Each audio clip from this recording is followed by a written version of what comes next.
Welcome to IndoctriNation, a weekly conversation series about protecting yourself from systems of control. I'm your host, Rachel Bernstein. Hi, everybody. As some of you may know, over the past couple of years, I've done several webinars and video lectures on a variety of topics that also come up on this podcast. There is unfortunately a lack of qualified therapists who specialize in working with cult survivors and their concerned family members. And since I can only see a finite number of clients myself, I wanted to share insights from my 30 plus years of doing this work with as many people as possible. So, in pursuit of that goal, I've made all of my recent video lectures available on my website, rachelbernsteintherapy.com. You can find a link to the page in the show notes of this episode. There you'll find my lecture from the most recent conference of the International Cultic Studies Association, my, quote, Living in Freedom, unquote, series for survivors and their family members, and my recent lecture entitled Why Did I Stay?, which examines the many reasons that people have difficulty leaving high control groups. We plan on adding more video lectures in the near future, so if you have topics you'd like to hear me cover, please feel free to reach out to us and make suggestions.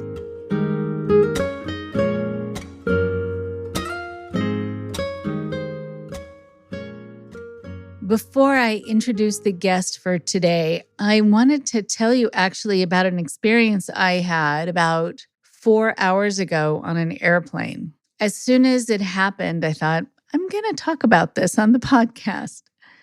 There is so much happening now in the world, so much where people are responding to cultivated feelings of hatred, of reeling from having the hatred directed at them or getting kind of worked up into a froth by the people around them, by things happening in the world, with justifiable anger and sometimes just very much indoctrinated anger, with people out there saying a lot of things, some of which are accurate, most of which are not, but still saying it with the same amount of intensity and ferocity and meaning, at least in the moment. And so I happened to be coming back from helping a family in another state. And on my flight, sitting next to me, was a man who had these tattooed letters on his, or actually on his knuckles between his fingers. And I don't know if you've ever seen this. I've seen it before, I think just on TV shows. I've never actually seen it in person. On one hand, he had at the base of his fingers, LOVE, and then on the other hand, at the base where the knuckles meets the hand, he had HATE. So love on one hand, hate on the other hand. And he noticed that I noticed them, and he said to me, "Oh, yeah, that's from a lot of years ago." Like explaining that he was caught up in something that made him feel at the time like this was a good idea and this was a way to express himself. And then he said, and there's one that I used to be pretty ashamed of, but then I had to get it fixed. And he showed me one that it was on his forearm, and it looked like it had been a swastika. And he had done something where he brought it into a place, I guess, where instead of having it removed, they found a way to turn it into some design, like to curve the ends a little more and to turn it into some kind of symbol. It looked loosely like some kind of flower, maybe. And so if you looked at it quickly, you might think it's just this sort of artistic interpretation of a plant or a flower. But sitting so close to him, it was right next to me, I could see that it had been a swastika. So he said, "I don't want that to scare you." And he goes, "I don't know, about your background, but swastikas tend to scare a lot of people." So I said, "Do you mind telling me about it?" and also why you had it transformed into something else. So he said, well, when my daughter was born, and she's now in her 40s, but when she was born, she was a perfectly healthy little girl and was just developing language at about the age of 2. And then she got meningitis and she lost her hearing and she became deaf. And I was so mad at the world on her behalf that the symbol of anger and hatred at the world that I grew up with was the swastika, because that's something that my family kind of believed in a political or in a racist way, in an anti-Semitic way. So I just went right for that as an expression of anger and I guess grief. And it was so interesting because he wouldn't have necessarily said that he was a white supremacist or that he was a Nazi, or what he wasn't. This was just a way to kind of kick the world back by putting a swastika on him. And then when she grew up, he realized he didn't want to have that symbol on him anymore. But she also was able to get a scholarship to go to Gallaudet University. This is a wonderful, wonderful place, if you don't know about it, in Washington, D.C. And Gallaudet is this place that is for the education of the deaf and hard of hearing. And it actually was originally a grammar school for both deaf and blind children. So suddenly she had an opportunity in her life and she could learn that she had all these skills and that she could become something wonderful. And she actually became this amazing photographer. He showed me some of her work. But as soon as his daughter was able to kind of find her place in the world, he didn't have as much anger and he could turn the swastika into something else. I found this all so interesting. And it makes me wonder, too, about how many times people have this expression of anger and hatred that comes from sadness, that comes from a feeling of loss, that comes from feeling like the world hasn't been fair to you or to your loved ones. And then suddenly when you feel cared for and when you feel that your children are cared for, sometimes the hatred can go away. It was a fantastic lesson. And I wanted to share it with you.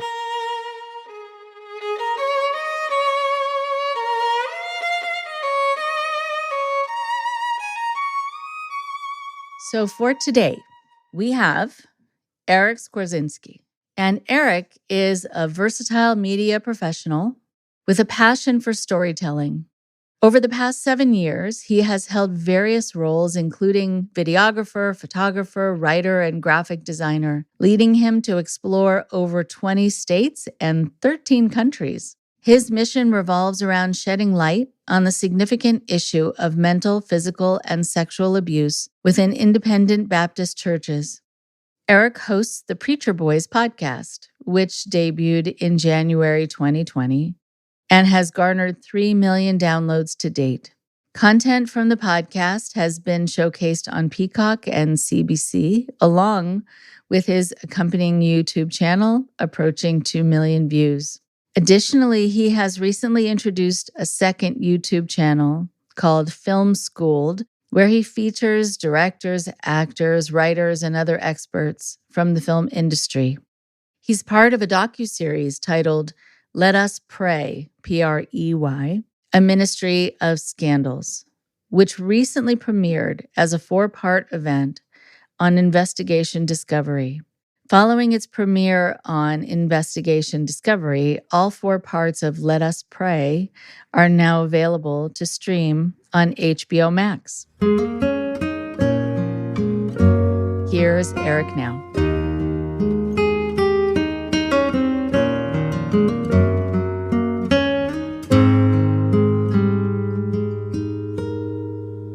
It is so nice to have Eric Skwarczynski with me today. It is so great to be able to talk to you. Do you mind just taking a moment and introducing yourself? Yeah, my name is Eric Skwarczynski. I'm the host of the Preacher Boys podcast, where I talk about abuse within independent fundamental Baptist churches. But beyond doing that, it's drawn an audience of people from all kinds of backgrounds that are somewhat similar, because at the end of the day, a lot of the structures look the same. But I've been doing that for about 3 years, and that's been kind of the way we've been connected. So look forward to talking. Yeah, I know. It's really nice. It's really nice to talk to someone who's been out there getting the word out and trying to do a lot of education, prevention, telling people stories, helping other people and facilitating other people being able to tell their stories, which is very powerful. Sort of the reason that I started this podcast. So I would love to know about your history, and I'd love to know about Preacher Boys, and also with this being part of the Baptist church, which is interesting. People have asked me about that. What is the link and what is the tie-in with other Baptist churches, if any? Usually with these independent groups, they really are their own thing. They really have their own way of operating, their own philosophy, their own theology, and become kind of an island unto themselves. So tell us a little bit about you from your early days. So let us get to know you as a youngin'. I mean, I was born into the Independent Fundamental Baptist movement. And from here on out, I'll say IFB for the most part. So Independent Fundamental Baptist Movement, IFB is a lot shorter. So I grew up within it. My parents were on staff at the Christian school and the church that was associated with it. And so I really grew up on the same campus from the time I was born to the time I graduated high school. I went to kindergarten through 12th grade in the same building. Monday through Friday was in school. Saturday was out inviting people to church. Sunday morning, Sunday night was attending church services. So it literally was a matter of spending more time connected to the church than at my own home. And, I look back at that now and go, that's probably not healthy. But at the time, for the majority of my early life, I loved it. I had friends in the church. My best friends and I learned how to ride bikes around the church property. Like, it was a very positive environment. And I really believed that we had the truth. We were this righteous church set on a hill, and everyone else in the community was misguided or just straight up wrong. And so the best way I can explain the belief system is if someone's familiar with basic Baptist theology, which would be very similar to evangelicalism in a lot of ways, I would just say ratchet that up to 11, and that was our version of it. So instead of just being, you believe in Jesus Christ and you get baptized and that's your religious belief, you go to church every Sunday, it was you read the King James Bible only. You don't dance. You don't go to movies. You don't listen to music that has a beat in it. You don't spend time hanging out with people who are not of the same religion as you. You wear suits to church. You don't wear t-shirts and jeans. It was just a very extreme movement, and the goalposts are constantly moving. So you would accept Jesus as your savior. Great. Now you need to start doing this. Now you need to start doing this ministry. Now you need to get involved in this way. And it was constantly, you aren't good enough. We're going to keep raising the stakes on you. And like I said, I thrived in that environment for a long time, but it wasn't until I started realizing that there were some severe issues that all started falling apart, and that bubble burst in a big way, going from we're perfect to, oh no, are we wrong? Completely. Wow. Okay. So, you just highlighted something that I have seen for my last 32 years in this business, which is so often that there is this air of superiority, right? We have it. We have the answer. We're protected. We're following what God wants. And everyone else, as you said, is misguided and wrong. But yet, within the organization itself, you still can't quite get it right. So you're better than the others, but you're still not quite okay in your group. And so when I work with people who have left, they will often tell me that they have a hard time just feeling like other people and being able to see eye to eye, that they don't have to be better than, they don't have to feel less than, they don't have to prove themselves in some way. They can just be. And they also can be part of the world, which is sometimes hard because it's a world that you had been taught to look down on. There's so much sort of jockeying for if we're better or less than, looking outward and looking inward. And I bet it's just hard to relax and feel like you're okay. Yeah. Well, you're raised with this arrogant attitude where you're measuring everyone against you. And then everyone in leadership that you care about is measuring you against them and this other higher standard. And so it's constantly this feeling, like you said, of superiority over, I'm not like them, we're better than them. But on the flip side, it's this constant desire for approval from leadership that you're ultimately never really going to get. And I was on that treadmill for a really long time. And it's something to this day, now that I've been out of it for a long time now, it's something still where in business relationships, in client relationships, I will find myself in a position going, do they actually like me? Do they actually appreciate me? Are they only using me for this skill that benefits them? And then on the other side, it's something where humility is something you have to learn and teach yourself, because even though you're taught, hey, you're a sinner, you're wretched, you're this, you're also taught, you are in many ways better than the Catholic down the street or the Mormon down the street or the atheist, especially the atheist down the street, because they're so far gone, in your eyes. So it's a very difficult mental situation to involve yourself in. Very difficult. And right. So if you have this air of superiority or even kind of entitlement to a certain degree to believe certain things about people, to feel about the world the way you do, and you're needing to infuse that humility, it is very hard to then suddenly feel like you are an insecure, superior thinking person. Like, how are you supposed to think about yourself? And then, yes, exactly as you said, you're going to assume that other people are seeing you through a similar lens, being really critical, or that you're just useful to them in some way, but they don't really value you. That is very, very hard.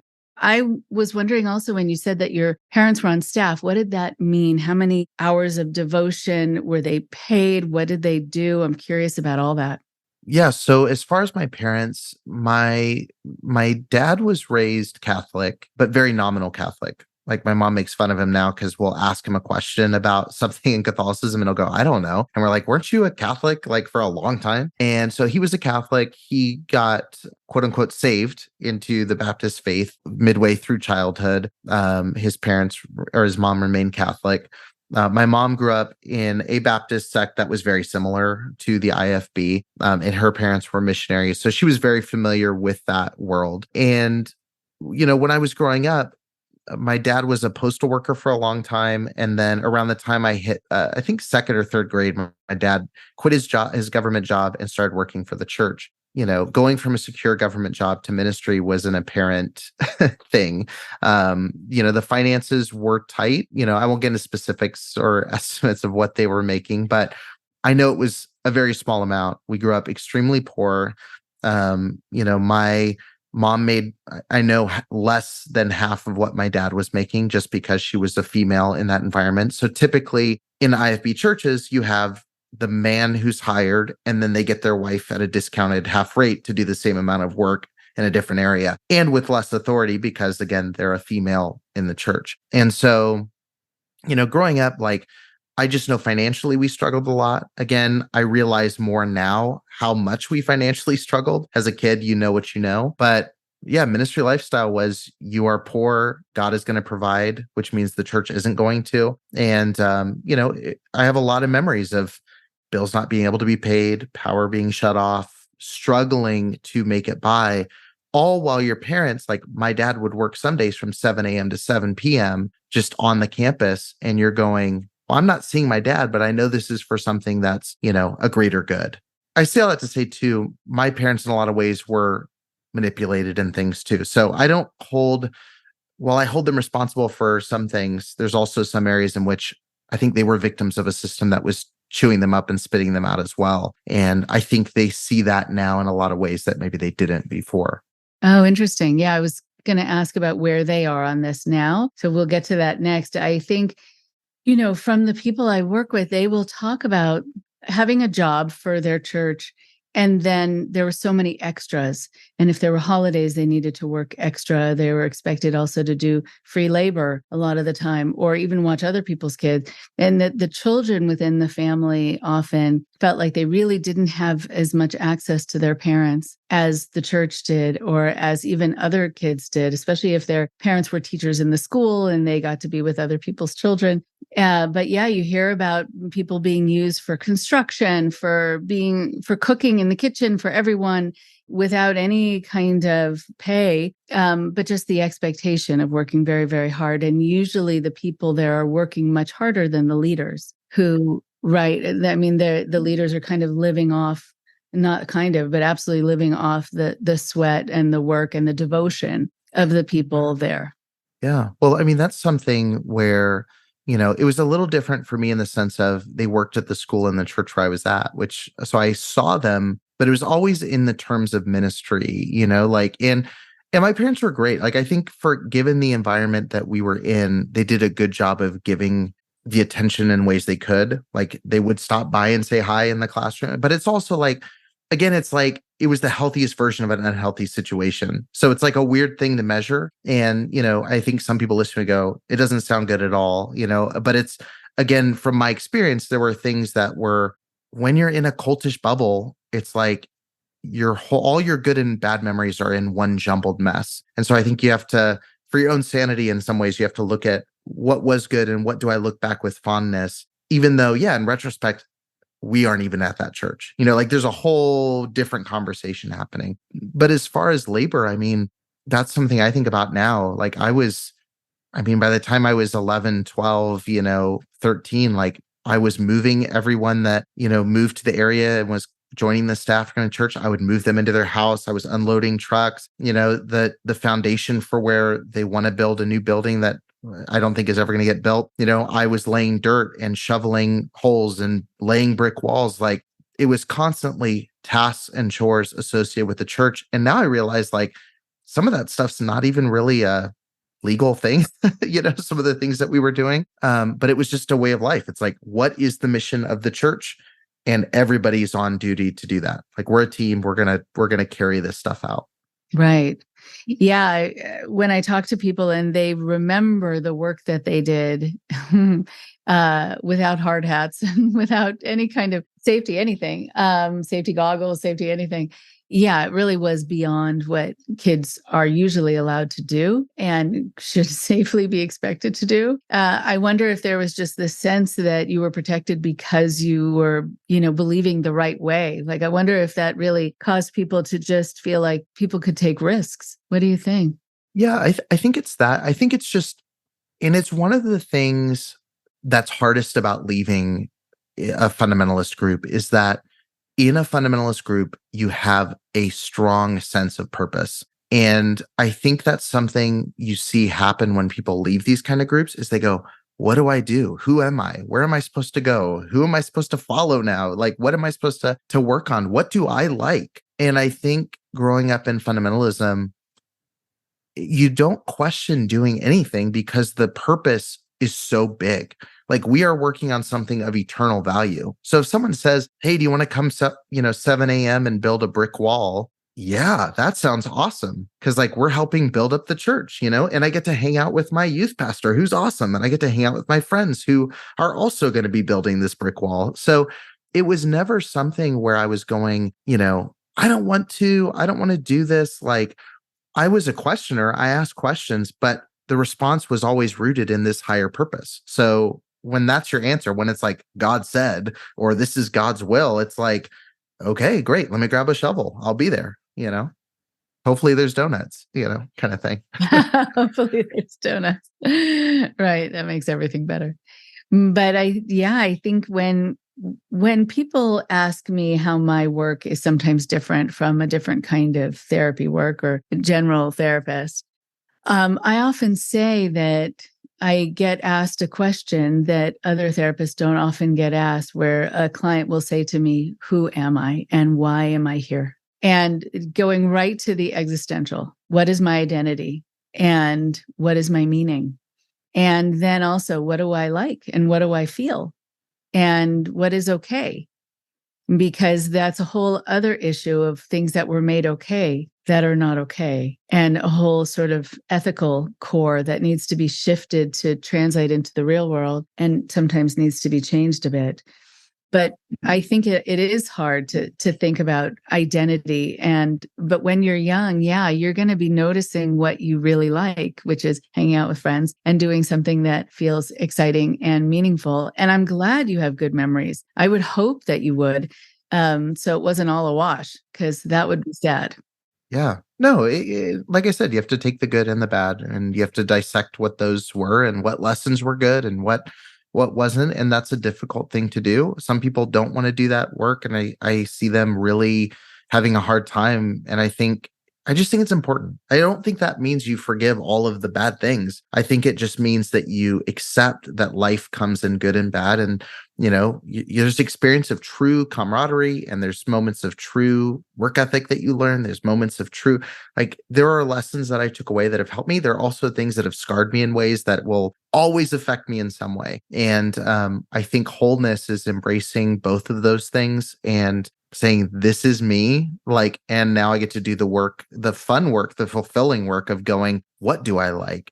Who do I like? What type of people do I want to be around? Like, that kind of stuff is really amazing, but it's just so difficult initially when you're not taught how to think. You're not taught how to think, right? And I also think that's a failing within general society. I think that part of what kids should be learning, like at elementary school level, is how to question and how to think, how to decipher, how to discern, how to collect data and figure out what is real. Because I think that's something that's going to keep people in good stead and a lot safer. But I do think that if the cult leader, if you're involved in a cultic group, if the cult leader could actually leave, then you'd be left with nicer people who were probably healthier, who were well-meaning, by and large, not all, but who had the sense that they were there and really were there kind of for the right reasons. And then it would be a much healthier organization all around. It's just when the leadership is not okay in the way they run it and the way they feel and what they make okay, that again is not okay. That's where the problems, I think, come in. So it makes sense that you're going to have some good memories because you were surrounded probably by good people to a great degree. I'm wondering though, when you're saying there's some things that left you feeling scarred, can we talk about some of those things? Yeah. I mean, and again, I think that's been a process because there's things that didn't affect me initially that now retroactively I go, I'm a parent now myself. I am, the age of the people that were my youth pastors. And so now I'm viewing things going, how did they think that was okay? Because I'm that age now and I've matured to a point I realize that's not okay. And so, there's things that happen definitely then, and then there's things that I've retroactively seen. The moment the bubble burst, I think, is the biggest scar. So I went from believing wholeheartedly the message, and I like to say this over and over again because people tend to go, oh, you're probably a rebellious kid and you just found lots of things to rebel about and you hated the church, you want to tear it apart. I love the church. And I found most people who are the most outspoken advocates love the church. And that's why the bad things hurt so much. And so the moment my bubble burst was in 2011. So I was in 10th ish grade, somewhere in there. And I found out that a basketball coach and youth pastor that was at a church in Northern California was going to be coming to our church in Southern California and joining our church. And I was very familiar with this person. I knew kids on his team because we had gone to basketball camps and basketball tournaments up in Northern California with them. And when I found out the news, I texted the kid on his team that I knew and said, hey, are you sad that your coach is leaving and your youth pastor at the time? And he said, not really. I'm kind of angry because he just left out of nowhere. And I was like, that's weird. So I Googled to see if the church had put out like totally innocently going, did they put out a farewell announcement or, hey, here's what he's going to be working on now. And why is he coming to our church? What's he going to be doing? And the first thing that popped up in Google was warrant issued for Chico youth pastor arrest, molestation of teenage girl. And I read that piece of information and went, what? This is something I've heard about the Catholics doing, but this doesn't happen in the Baptist church, molestation and there's a warrant. Now he's coming here. And he came to our church and instantly got involved teaching a 6th grade Sunday school class, was singing specials in the church, was heavily involved. And I'm sitting there as someone where I have this information now. I don't know what to do with it. My highest authority is the pastor. This guy's higher on the, higher in the rank than me because he was a leader. So it's like, what do I do? Who do I tell? Where do I go with this? And so for a couple of days, I'm going, I don't know what to do. And then I started going to leadership. I went to my parents, went to youth pastor, went to eventually the senior pastor. And all I was met with was either, okay, like, what do you want us to do about it? Or the more common was, you're bitter, you need to forgive, you're angry about nothing. I had conversations with people because you have to understand, like, I'm a teenage kid and my bubble's been burst. My safe space is violated. And now I'm sitting there going, oh, my youth pastor doesn't care about this. He's not worried about it. And we have teenagers, and my friends are the age of the girl that this youth pastor prayed on. Like, all of these things are happening, and my bubble of or my circle of people I trust is just shrinking. And so I get to a point by the middle of that year, I'm just going, I can't sleep. I feel depressed. I'm stressed out. I'm anxious. Literally the biggest thing was I could not sleep. All I would think about all day was this situation. And the fact that Sunday morning I'm sitting in a pew and this guy's on the platform, and my friends are the age of the girl that he's victimized. And I would be told, it's stupid that you're losing sleep. Focus on yourself. And just, you're bitter, you're bitter, you're bitter. You need to forgive. And long story short, I went through the last 2 years pushing back on that and having outbursts about that and fighting about that. And up until about 2 years ago, they were still at the church. He was still leading music. His wife ended up becoming the principal of the school that I grew up in. So for over a decade, basically he won. And I got to a point where everyone at the church slowly started, especially in the staff level, started going, Eric's just a bitter kid. He hates the church. This narrative got painted. And it's like, no, it wouldn't have sat with me the way it did if I didn't care about this situation. And so that was the big bubble burst moment. I've had a couple more that happened post high school, but that was the big one where I went from, oh, we're perfect to, oh, we're really not. And it's actually really scary. And this feels like all of the things I was warned about happening outside the church. Oh, that's very interesting. Right. That outside the church, there are going to be no safeguards and people can be bad people and get away with it. Well, they would preach about the Catholic Church. They would say, the pedophile priests and this, and the jokes about that, because that stuff was all very top of mind. And it's then I'm sitting there going, my dad was raised Catholic. He knows how bad the Catholics are, but my dad's still on staff at a church where they allow a predator on the platform. It was so weird. It was just it's still weird. And it's one of those things it's never going to make sense because it doesn't. But I remember sitting crying outside of my house with my youth pastor in the car after we had dropped kids off for the bus ministry, and I remember sitting there crying saying, you're supposed to protect us. And it seems like this is such a clear, protect us moment, and you don't care. And I got out of the van and shut the door, walked in my house. By the minute I walked in the house, he had texted my dad saying I was rebellious, that I was, and that led to an altercation with my dad, So it was everything just felt okay, why is no one getting this? And I still feel that way, now at 28 years old. But at the time it was, you don't have anywhere else to go. You got to live with your parents. You got to go to school where you go to school. You got to go to church where you go to church. It's literally just the bubble kind of becomes a cage at that point. To know that you were really grappling with your conscience on this, that something was really wrong about it for you, it is tremendously lonely when it seems like it's only affecting you and it's only bothering you, and that the people around you, especially the adults, don't care, and there are no safeguards within the church, which you're not even going to be thinking about if you don't know that things could be happening that are wrong. The idea also that someone could be accused of something and then be invited, same person, be invited to work with kids, teens at your church, you're going to really wonder if you're safe anymore and if your friends are safe anymore. And you're also going to wonder why no one cares. It's very hard when you can't get people to care, especially when you've been raised with this, I think, very moralistic kind of attitude and teachings. And how come it's all breaking down here? It's going to feel like kind of the Mad Hatter's Tea Party, like none of this is making sense. Yeah, exactly. The people that imbued that moral compass on me, the people that raised me, that taught me Sunday school, are now the people where I'm like having to take a moral stance. And so it's a very weird position to be in, where you're going, hey, spiritual moral leader, you're being spiritually morally wrong. Like, that feels so fish out of water, like to be sitting there crying, going, hey, you're supposed to be doing this and you're not doing this, but also feeling like, well, I can't go to any other authority beyond the pastor. Like, the buck stops there. Like, calling the police and saying, hey, this guy who has a warrant is at our church. That never comes to mind. Or this, hey, I don't know if you should be around kids. Like, there's just nothing else to do, nowhere else to turn.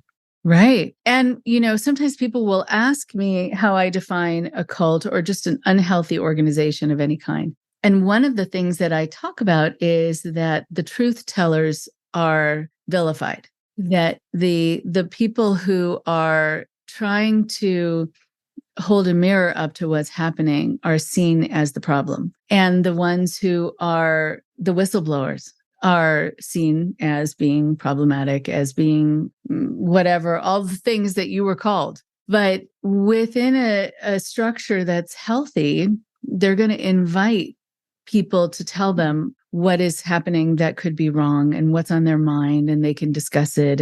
But if they have really no system in place and really kind of no interest in place to do anything differently, then they're just going to want everyone to go along with the way it is.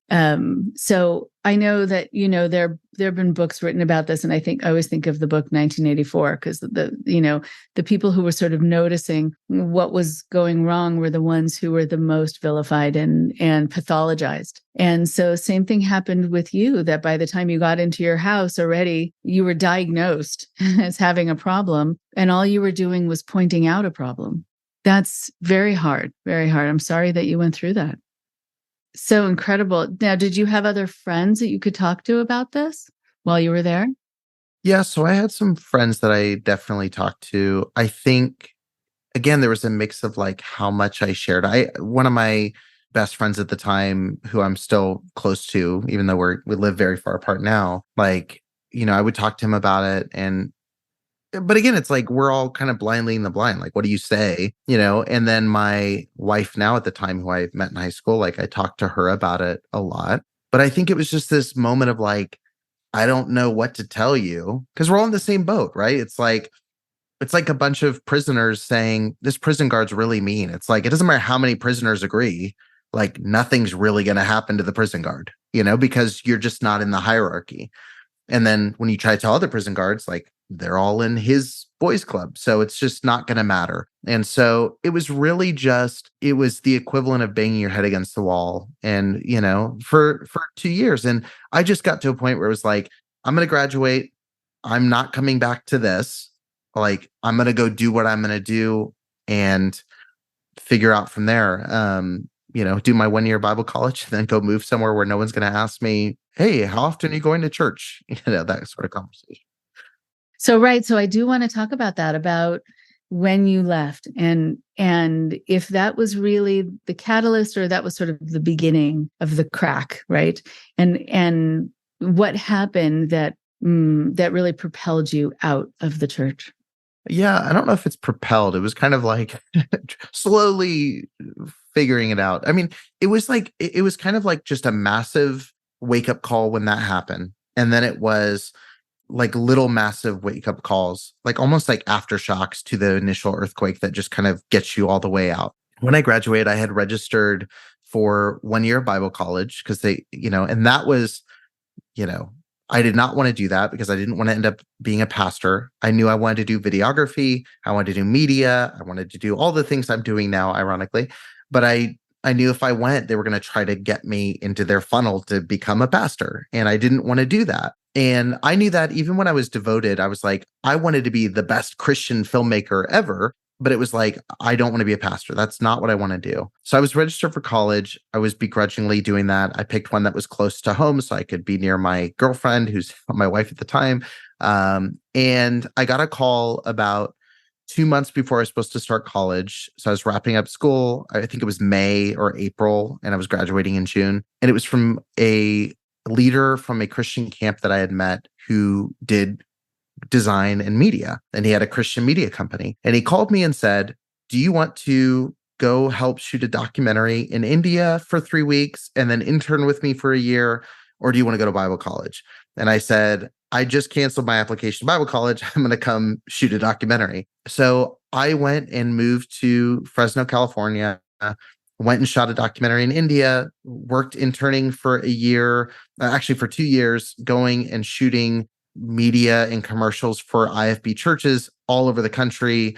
I went to 3 different countries and I think 18 different states over the course of 2 years.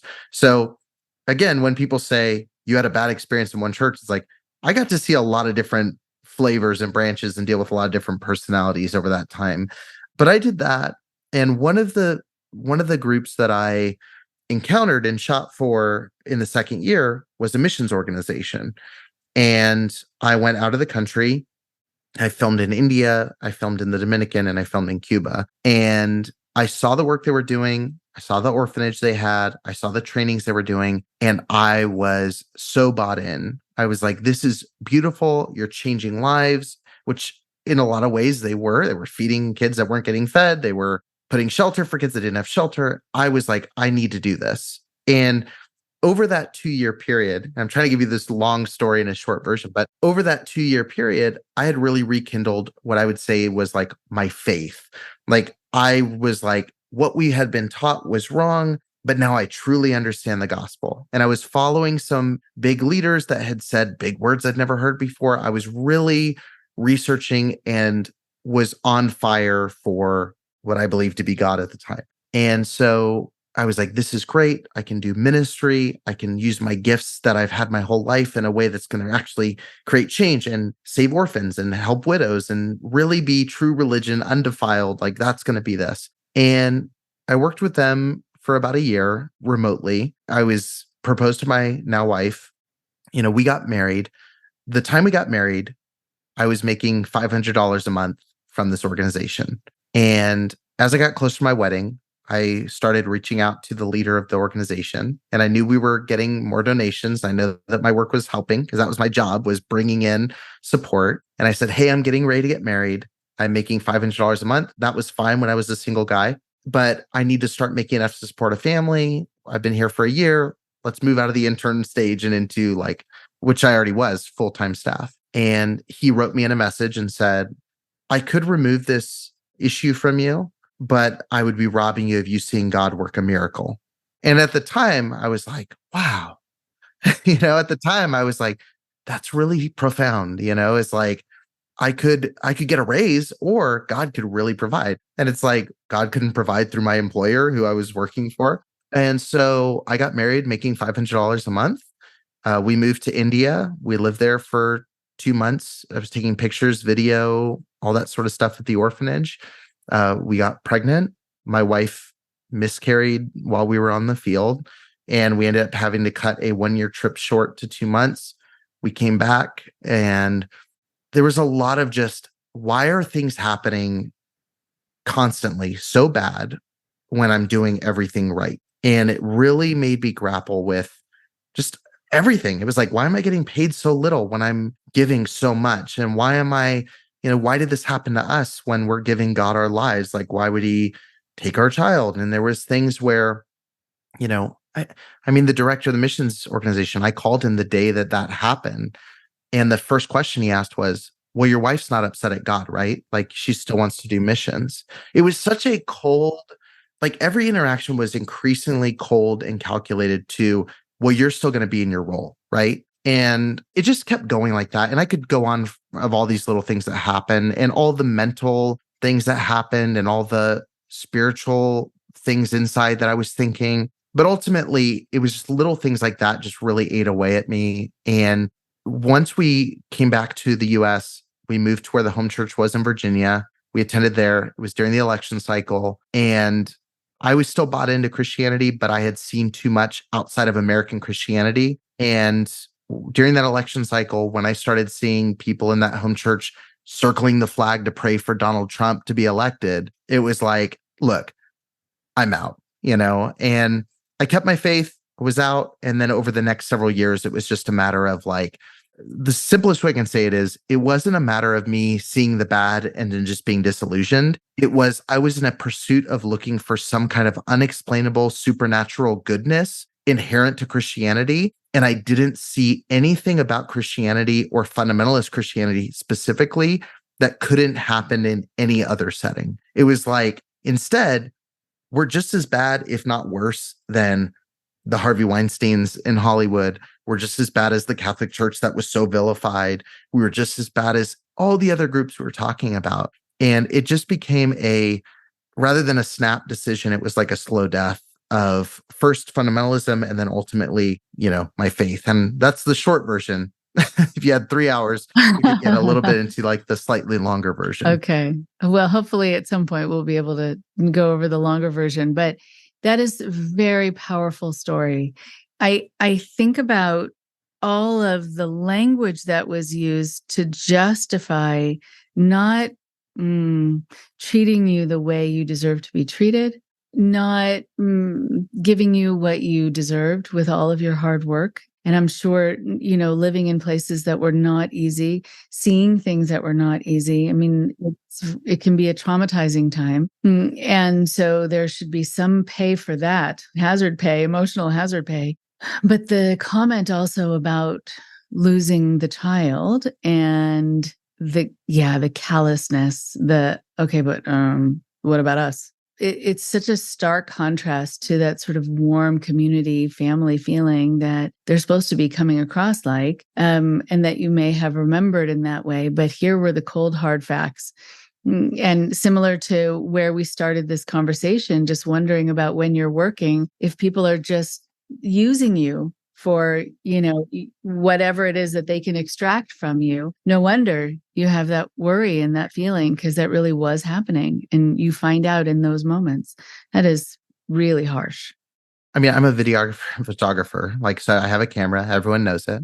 And it is something I joke with people when they ask, but it's something that is like a deep cut when I get invited somewhere and someone says, "Hey, are you bringing your camera?" And I know it's not a thing of like, they want to use me. Like, I know, especially with my circle now that I've very carefully curated at this point, I know that's not the conversation, but it's still something where I instantly go, "Oh, that's why I'm invited," and even though I have to tell myself, "Hey, that's your instinct," but that's not necessarily right. Like, look at who they are, look at what you know to be true about this situation. That's still my instinct, to where now when I go to events, I don't take anything like that, because I don't want to mix that I'm here in service and ministry with I'm here because these are my friends and I want to be here.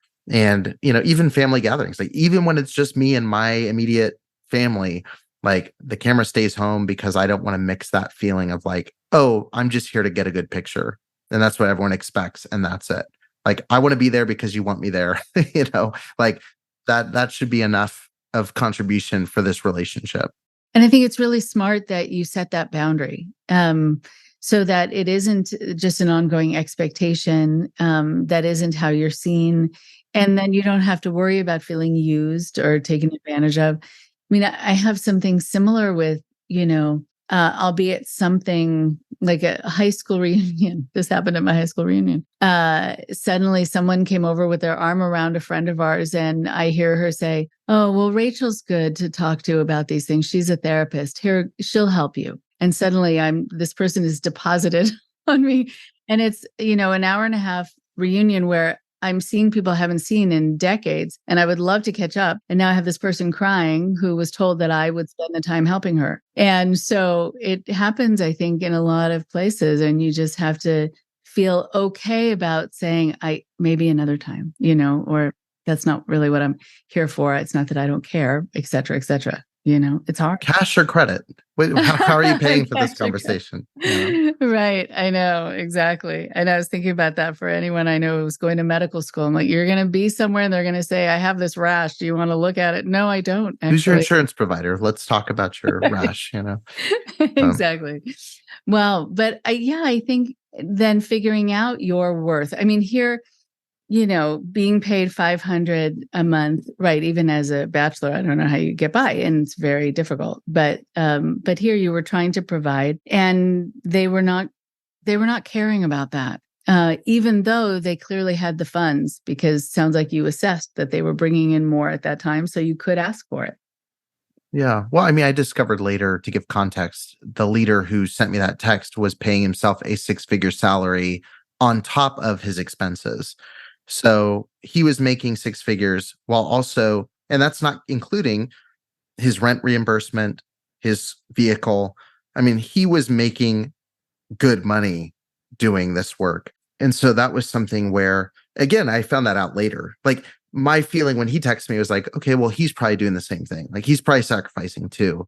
And then retroactively, it's the retroactive scar thing. It's like, oh, I was really like, the wool was pulled far over my eyes during that conversation. And, that radical sacrifice that was expected of you was not being carried out by the leadership. That was a difficult thing to grapple with. Yeah, and that's usually the case. I mean, that's also another sign that something is not a healthy organization, where sometimes the rules don't apply to the leaders in the same way, right? And also that they're living in a very different way with a lot more than the followers have. And so whenever there is this major discrepancy, you really have to wonder why it is okay with them to have people really suffering and be worried about how they're going to feed themselves or their loved ones. Well, these people are having a private jet or whatever, the level of riches are, right? That's very hard. Doesn't feel very spiritual, does it? And so then I wonder about after that, just, leading into the work that you're doing now. So what was that trajectory after you left, and dealing with kind of licking your wounds too, because you were needing to come off of, a very difficult experience of needing to grapple with some real ethical and moral dilemmas as you saw them, and then figuring out how to be in the world and how to have the confidence or how to ask for the pay that you deserved, all the things that you needed to learn to do. And then how did you kind of get through that to the point where then you were able to start doing what you're doing now? So there was some overlap just in my figuring out where I stood faith-wise. And I would say I'm still figuring that out in a lot of ways. But, leaving the mission field, then leaving ultimately just ministry, which that was an explosive conversation too, that left us basically with, we were packing boxes around Christmas time, shipped back to another state, going to go live with family. My wife was pregnant again, and we had less than $1,000, which then we had to end up paying in back rent to the brother of the leader of the organization. It was a horrible situation. We came back with no money. Now we've got a 9-month timer counting down because we have a baby on the way. And here we are sleeping on a couch at my parents' house. And I'm going, I don't know what to do. I don't know what I believe. I'm sad because we're dealing with a lot of trauma that's happened very quickly. And I was very much in a place where I was like, I don't want to get out of bed. I don't know what to do. I don't know what to even, God's just slamming doors in our face, it felt like at the time.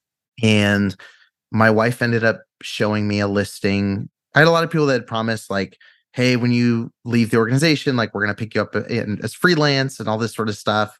Never happened. And it just kept, again, my trust in other people just kept dwindling. And, I looked for a couple jobs. I applied at like Starbucks. Like, I was just trying to figure something out because I was like, I got to pay for diapers, and my wife showed me a job listing it was for social media marketing for a Toyota dealership in Hemet, California. And I was like, okay, like Hemet, great. I don't want to go work in Hemet.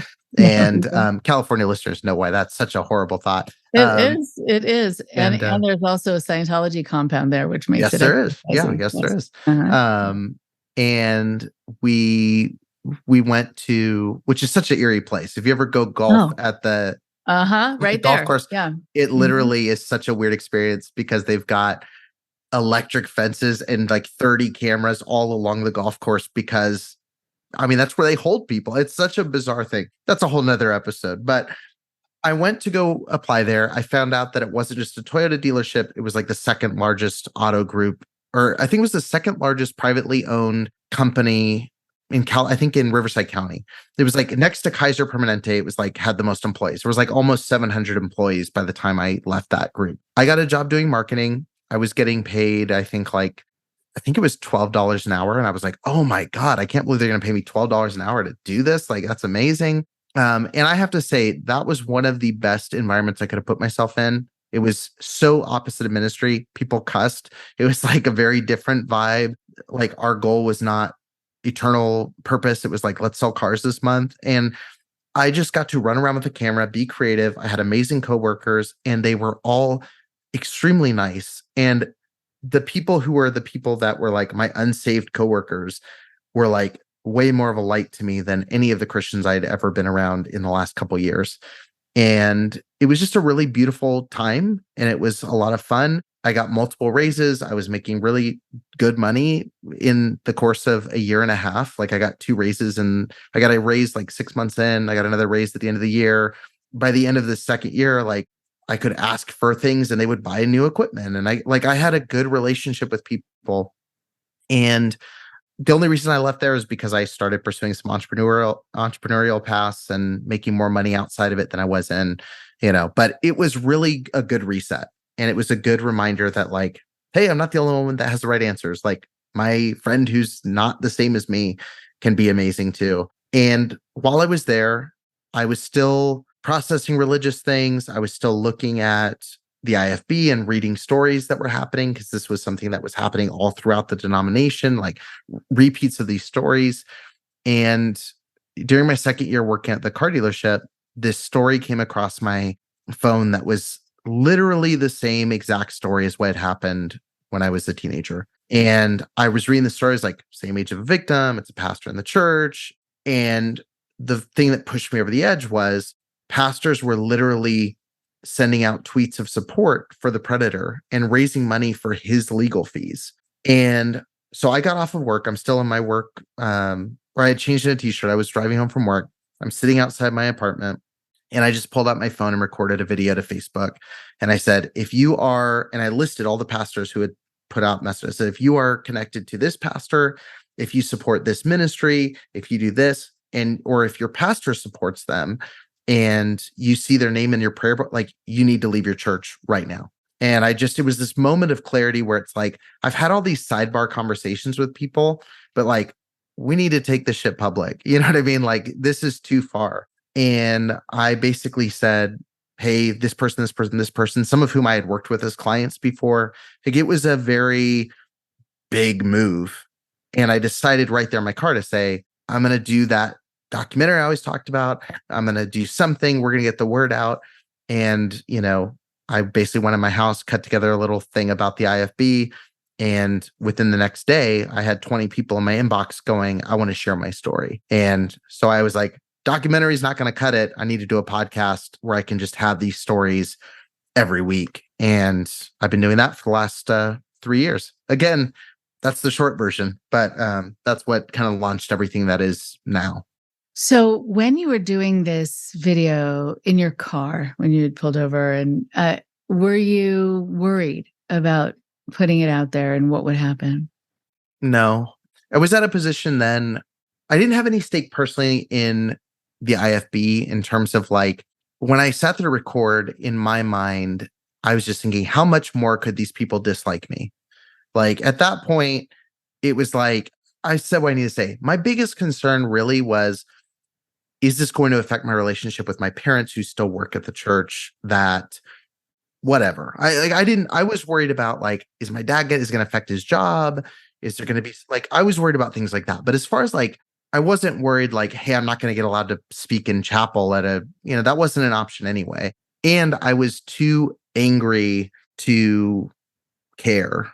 Like, it was just like one of those things again, where it's like, really? Like, when you see church letterhead asking for donations for a predator legal fees, like, it's one of those, like, okay, no holds barred, like, let's go fight about this, because this, like, really sucks. And so that's where I was like, I just have to do it. I did it was like a 9-minute video. And then the decision to finally say something. It's like I'd been talking to my wife in the background for a couple of years, like someone needs to do a documentary, someone needs to do ongoing reporting on this, someone needs to do it. And my wife, to her credit, and she does this in my business stuff too, she's like, well, you can talk about it or you can do it, but I don't want to keep hearing you talk about it until you decide. And when I walked in the house, I said, I'm doing it. And then she was like, oh, great. Now you're doing it. So it was kind of one of those situations. Right.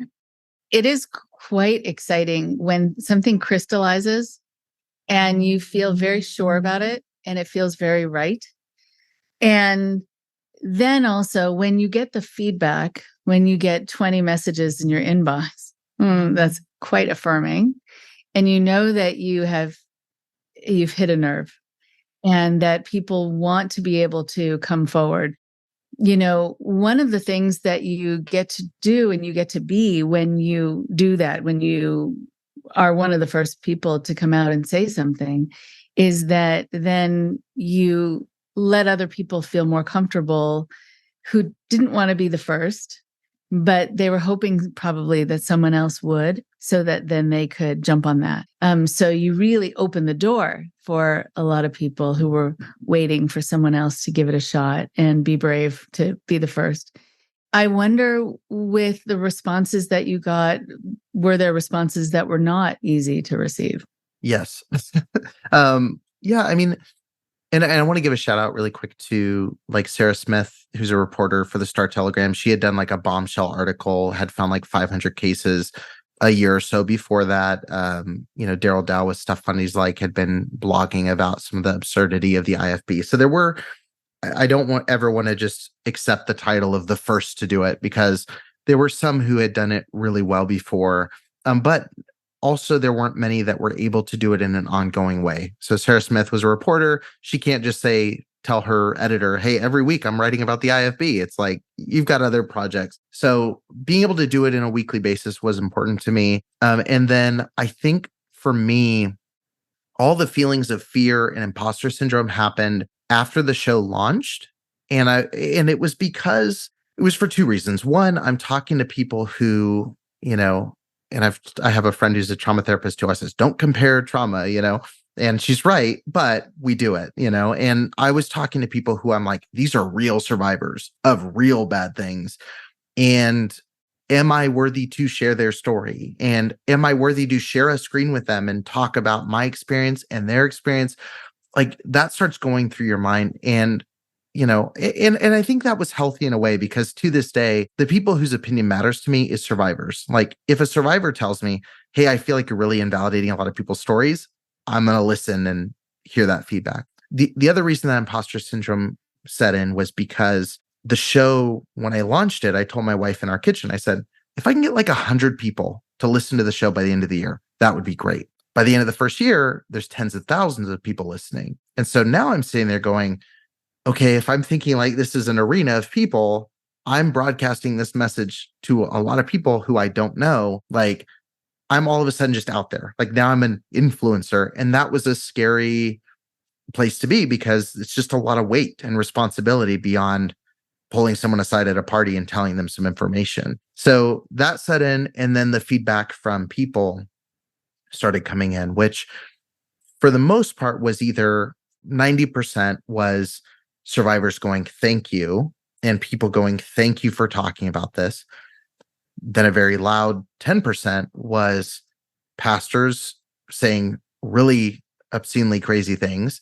Pastors, literally, I have sermon footage of people who literally said, like, he's dragging people to hell with his podcast, and, all the kind of language I'm sure you can imagine. And so that was annoying, but it almost, again, I was at a point, and I think it's good I started the show later than when I first left the movement. I was at a point where I understood that their belief about me had no weight on me, and they can believe I'm dragging people to hell. But if I know that's not true, if I had done the show when I still thought that was a very real possibility that I'm wrong and I'm going to hell because I disagree with the man of God, like, it would have had a lot more weight. But instead, it kind of just reaffirmed, like, I am touching that nerve. I need to keep going. Like, they clearly are panicked about a 26-year-old or 25-year-old at the time with a podcast.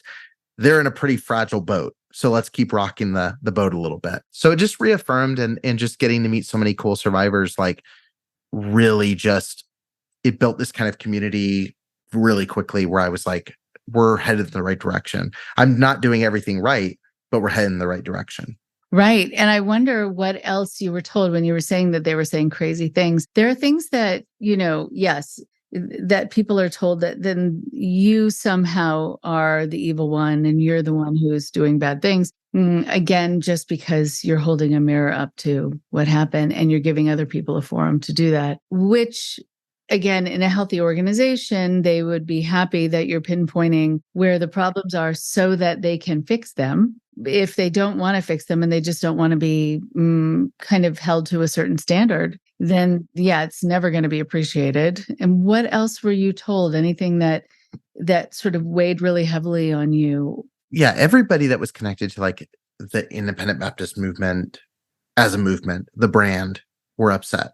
And then I had a couple, like I had maybe 4 or 5 truly independent pastors who just had a church that didn't care about that world, that were like reaching out positively. But it was very much we support you. We're not going to do it publicly because we don't agree with your stance on the King James only Bible at the time and all that kind of stuff, which was like disappointing. But it's like they were at least asking for resources to keep kids safe in their church. I'm like, that's good. Let's set the bar low. That's great. But as far as things that were said, I mean, again, it was just stuff like it was just things like, oh, you're dragging people to hell. There were times, I think, it didn't weigh on me at the moment, but there's times where when you're dealing with religious trauma and working through spiritual things, when you've been raised to say, basically, you're going to end up, if you start going down a slippery slope, you're going to end up not believing, you're going to end up in hell because your conscience is seared, like all those sorts of things. Like I got to a point where I would catch myself,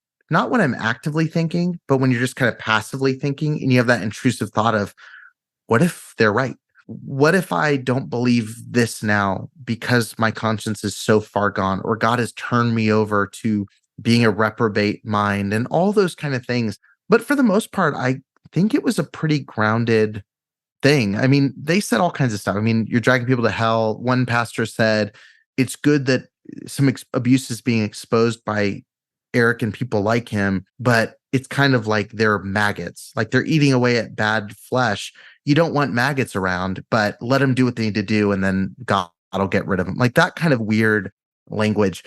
I will say the thing that really weighed on me, like as far as emotionally and what led to a lot more crying in the car, early on was, just the amount of stories I was allowing myself to hear in conjunction with each other. When I started the show, I was doing 3 interviews a day, and here I'm going to do this. And I didn't understand there was this secondhand trauma I was going to feel hearing the most horrific stories you've ever heard. And so I think early on, it was just like, again, not doing everything the right way. I wasn't learning how to space. I wasn't going for walks in between calls. I wasn't taking time to recenter myself. Like all of those things just led to me just going like, I would go sprint, do as much as I can, post 40 times a day, do a bunch of interviews, and then collapse. And then I'd be like, hey guys, I don't know if I'm going to keep the show going. I'm going to go for a month and take a break, to then sprint to the same thing, to now I feel like I have a very set cadence. I have things I don't do. I have things I don't watch. I have time after calls. I go and take a walk after that. Like I have things that I just do to reset. And I think early on, like that's what weighed on me most. It wasn't what pastors were saying about me. It was like, oh my God, I don't know how to process. I've talked to 3 rape victims in 3 hours who've told me very heavy things. And I feel fine on the interview. But then the minute that camera goes off, it all just hits me like a tidal wave. That's something I had to learn how to kind of stabilize and balance over time. I'm really glad you brought that up, because first, when you're raised in an organization similar to yours, there really isn't talk about self-care and, being able to manage emotions and be there for people and deal with really true things, and to keep going all day and all night, I think is a value within a group that's more like a cult. and putting your feet up isn't necessarily, and taking a break, going on vacation. When, I think also having meaning and purpose, it kind of flies in the face of people feeling like it's okay for them to do self-care when they're in a cultic group, or even when they first leave, that they need to devote themselves to something at kind of sacrifice themselves for it. And so I'm glad that you were able to catch yourself. I very much treated it like a ministry. I went into it with that mentality of, this is important. I need to help people. And all those things are true, but also I'm important and I need to take care of myself, and my family is important. And I'm not showing up and I didn't in the first year of doing the show, I wasn't showing up as the best husband I could be. Like, my wife's dealing with, like, you feel like, hey, something's wrong. And I'm like, I don't want to talk about it because I didn't, but then it's still affecting, like, it's looming over, like, don't bother Eric because Eric just did a podcast and he can't handle it. And it's just learning to balance those things in a real way, and not just doing, I think in growing up in Christianity, it's like everything's a war. You're a soldier, be a good soldier, keep marching forward. And it's like, I realize now it's like, it's very much a matter of like putting your oxygen mask on first and being able to go, like, how do I show up best in my interviews? It's not when I'm about to burst into tears myself when I sit down to record. Like, it's when I'm sitting there going, like, doing this interview right now, I can come into it and go, I'm prepared to talk about this. I know what I'm going to talk about. I feel comfortable expressing if there's one I don't want to talk about on this day, and we can go into it. And that's such a healthier approach than if you would have interviewed me 2 years ago. I would have been like, yeah, last week I cried in the parking lot of Whole Foods randomly. That was cool. Like, that's not a way to live. And it gets to a point where you fall into a very deep depressed. I was extremely depressed. And then you have COVID and I lost a lot of income. Like, there was all these factors that I was doing the unhealthiest thing ever that was doing really well. And that's a confusing thing, Very, very confusing. There is something also interesting about when you're listening to someone's story and it really is this crushingly depressing or disturbing story. I've needed to figure out how to manage that. And I try to get into a headspace where I think, I'm so happy that this person is finally getting to say this out loud, and that it is this opportunity, and it's hopefully really validating and releasing in some way for them. And so the forum that I'm providing is, I think this through, like, okay, this is what this is going to be about, because the story itself is extremely heavy and really disturbing. And so it's nice for you to be able to get to that place sometimes where you're able to think the same thing of, oh, thank goodness this person finally gets to tell this, and I've provided them with that space to do it. One of the things, though, that makes it really hard is when the stories that you're hearing about are at the hands of people who are still getting away with it, who are still doing it, or the organization still exists. That becomes its own kind of maddening frustration. And I was wondering, just as I know we're kind of coming to a close soon, but about your family, your parents, and what this whole process has been like, just as you've become this voice for reason, I think, for this organization and other ones like it. And so where are your parents in this? I'll try to keep their private things private, but I think publicly, my dad isn't in ministry at this point, still Christian. My mom, same. I think they've seen a lot, and I think that they've, my mom, I think, is now she's writing, she's trying to express she writes fiction books kind of based in that environment. I think that's how she's processing it.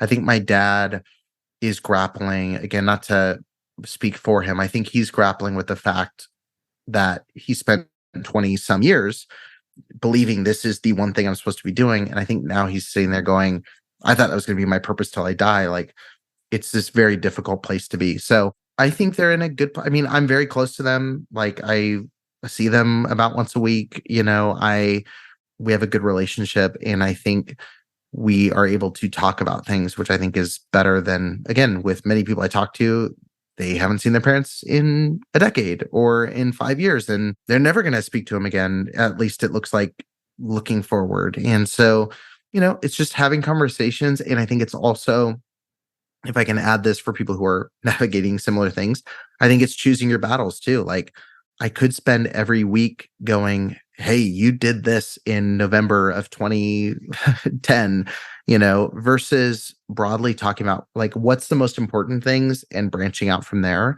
And understanding like my dad worked a lot, like I've talked about it before, but also that's not just a ministry focused thing. A lot of dads do that. And I think it's wrong. And I can talk about how that affected me. But I'm not going to waste the time I have with him now when he realizes that's not something he should be doing by just beating that dead horse. So I think it's acknowledging what hurt, talking about it, and then also having space to like, what's our relationship look like in 2023, 2024 and onward, and what can we, again, acknowledge the bad and talk about the good and focus on the day-to-day now. Really nice. So just as we're finishing up, I was wondering about hearing from you about what has helped you with your own healing. I'm sure doing this has been really helpful. And what else has proven to be helpful to you? I mean, it's really simple. I mentioned it earlier, but like going on walks has become that's my thing that I do. I don't know. And for everybody, it's different. What's been really healing for me doing the show, I'll try to give like three things. One, it's just been really scheduling out the show in a terms of I do a very limited amount of interviews a week. I have it very regimented in my life. I don't listen or read. My time devoted to trauma, religious trauma, all that is anything for the show. So like if I'm not watching a series for research for the show, or I'm not doing an interview and I'm reading someone's book to do the interview, my hobby is not religious trauma. Like people send me recommendations all the time. It's very nice. I'm not going to watch your true crime documentary unless it's for the show. I just don't, that's my capacity for that. The other thing that's been healing is I do another show about filmmaking, and that's my passion and that's purely fun. And so I always say like Preacher Boys is my depressing show in a lot of ways. And that's like my exertion show. And then Film School is like, it's what fuels me up and it makes me really happy. And that's great. And then, like I said, walking, taking time to go outside and get fresh air and sunlight. I'm sorry, that's a super unoriginal answer, but like literally it revolutionized my day going off of a call and going and checking the mail 100 feet away and just getting that fresh air and walking and then coming back to do whatever I need to do next. That moment to reset and go, it smells good outside. The wind is blowing. Sometimes it's way too hot because we're in Vegas, but for the most part, it's a chance to reset and focus on anything in the natural world beyond screens and sadness and all of those other things. So that's been kind of the big things that have helped. Really, really nice. Really nice. And so then how can people find your show and anything else you want them to be able to find that you're doing? Yeah. So Preacher Boys is a podcast available literally anywhere you listen to podcasts or watch podcasts. So it's available on YouTube, it's available on Spotify, Apple Podcasts, and every other random third-party podcast app that exists out there.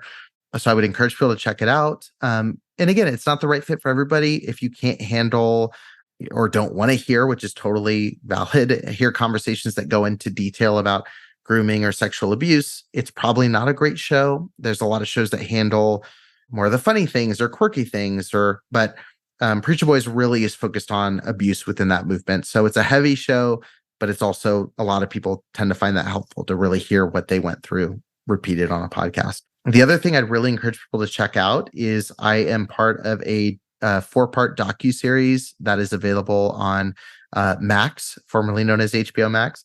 It's available to stream through the Investigation Discovery channel on HBO Max. And so that series, as of this recording, I have not seen, but I know pretty much everybody in the series. I've had them on my show, and it is going to be a really, really cool basically lesson about what the IFB is and then how that whole system works. So if you're sitting here going, I don't know what the Independent Fundamental Baptist movement is, I still don't understand it, it's going to break down the origins of the movement. It's going to break down some of the biggest cases that have happened within that denomination. And I'm featured in it really as someone who's explaining, as an armchair expert at this point, like how these groups are connected. And so definitely visit Max to check out that documentary. It's called Let Us Pray.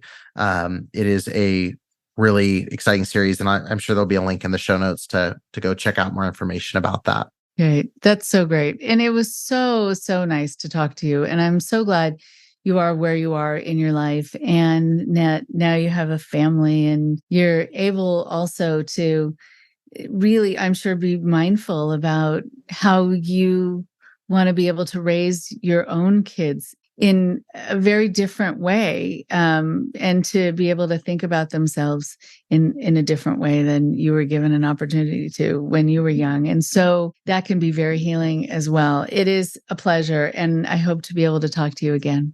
Yeah, it should be very soon. And I'm glad we finally met. Like I said, we've been in each other's orbit for long enough. I think it made sense to finally meet. But thank you so much for having me on. And thank you to everyone who's listened this far for listening to my story.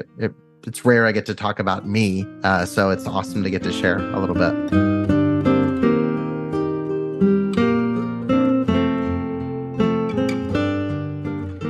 One more thing before you go.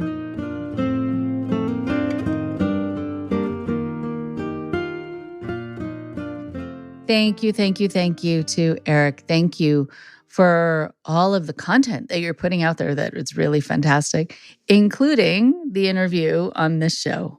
It is really lovely that you have developed this new life for yourself after a wrenching separation from really the only life you knew when you were growing up. I found it so interesting to talk to Eric about, well, so many things, but one of the things that I hear quite a lot about is this notion of having a strong sense of purpose. It is very understandable that that is something that is dearly missed by a lot of people who leave cultic groups. One of the things that I think is the biggest gift, among other big gifts, that you can give to your loved ones is to give them a sense of purpose, knowing also that their idea of what their purpose is and what their meaning is in life can change over time, can morph based on something new they get introduced to that really speaks to them and means something to them in a whole new way as they get to be older.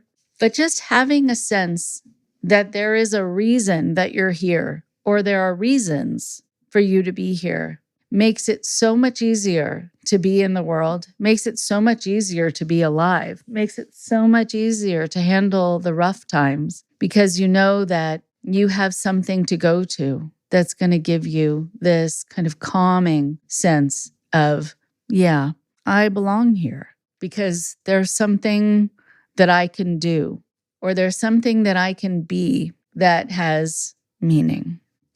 But it really is very hard when you leave a group like this and you find that the purpose that you had might not have been something you would have chosen for yourself. Plus, also, it could have been that your role was to keep a group going and be devoted to it and work for it, but a group really that you no longer can support in your heart.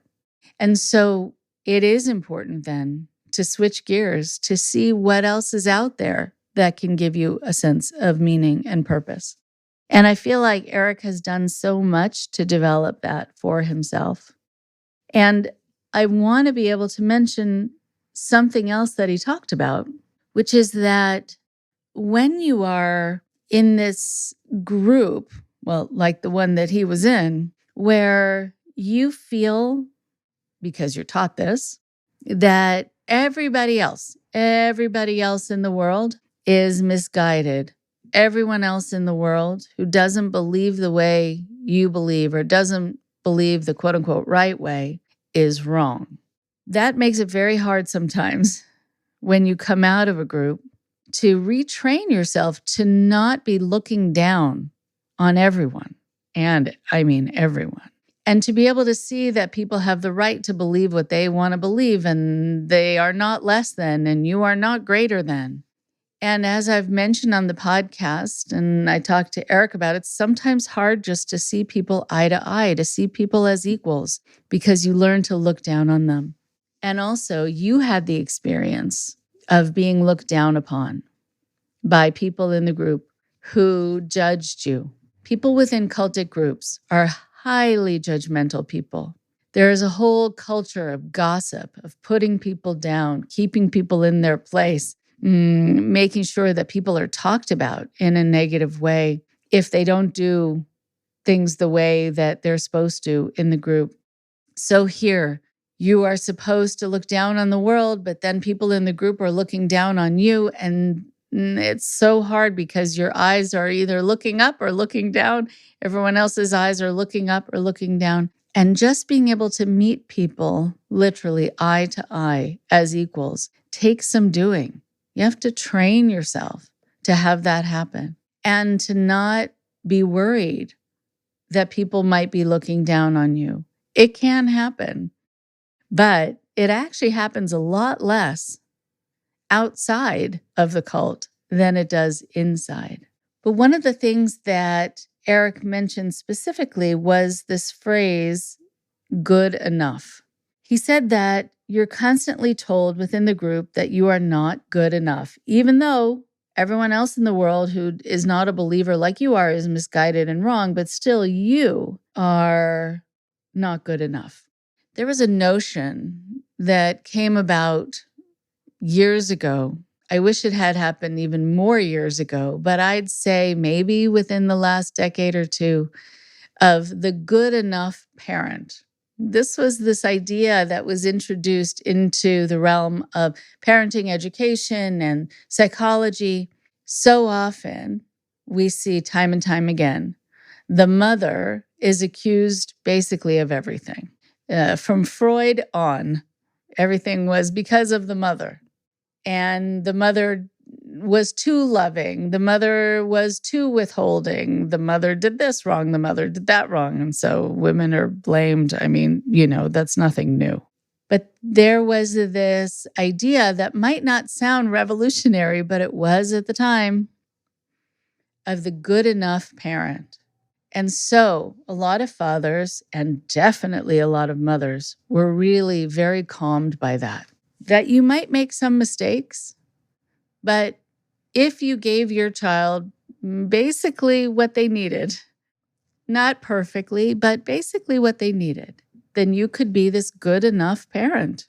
And your child then might not then grow up suffering.